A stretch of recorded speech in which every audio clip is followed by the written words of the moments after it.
তো নমস্কার বন্ধুরা, আজকে আমরা শিখবো ডিসিশন মেকিং আর প্রবলেম সলভিং। এই পুরো ভিডিওতে আমরা শিখবো কি ডিসিশন মেকিং কিভাবে নিতে হয় তার প্রসেস জানবো, আর প্রবলেম সলভিং এটারও প্রসেস আমরা জানবো। প্রথমেই যাচ্ছি আমরা ডিসিশন মেকিং। দেখো, ডিসিশন আমাদের প্রতিদিন প্রতিটা মুহূর্তে, ঠিক আছে, আমাদের ডিসিশন নিতে হয়। ছোট বড় সব ধরনের সিদ্ধান্ত আমাদের নিতে হয়। যেমন ধরো, ট্রেন লেট হয়ে গেছে, উঠবো কি উঠবো না, লেট হয়ে গেছে, হেঁটে যাবো নাকি কারো গাড়িতে যাবো। এবারে আমরা এই সিদ্ধান্ত কিভাবে নিই? আমাদের ব্রেনে যে ডেটাগুলো আছে সেই ডেটাগুলো বেস করে আমরা সিদ্ধান্ত নিয়ে থাকি, ঠিক আছে। যেমন ধরো, একটা বাচ্চা ছেলেকে একটা হাতি দেখে যদি জিজ্ঞাসা করা হয়, সে কি করবে? কাঁদবে। তুমি হলে ওই একই জায়গায় যদি থাকতে, কি করতে? কাঁদবে না।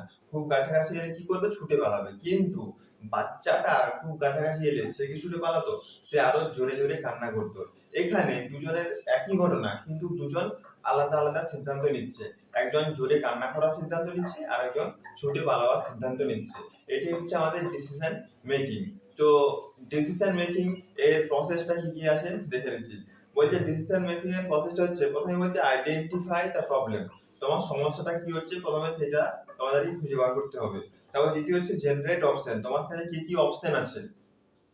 যেমন ধরো, আমাকে কলেজ যেতে হবে, ঠিক আছে, একই দিনে আমাকে কলেজ যেতে হবে, তারপরে একই দিনে আমাকে বাড়ির কাজ করতে হবে।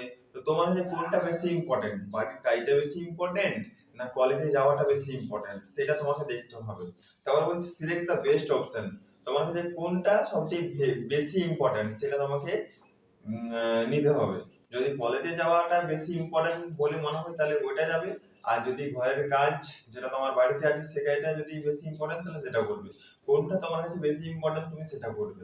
তারপর বলছে ইমপ্লিমেন্ট ডিসিশন, ডিসিশনটাকে ইমপ্লিমেন্ট করো, মানে ডিসিশনটাকে আরো স্ট্রংলি ভাবে ইমপ্লিমেন্ট করো। আমি কলেজ যাব, আমি কলেজ কেন যাব, কলেজ যে কি হবে, এইসব গুলো তোমাকে কারণগুলো জানতে হবে।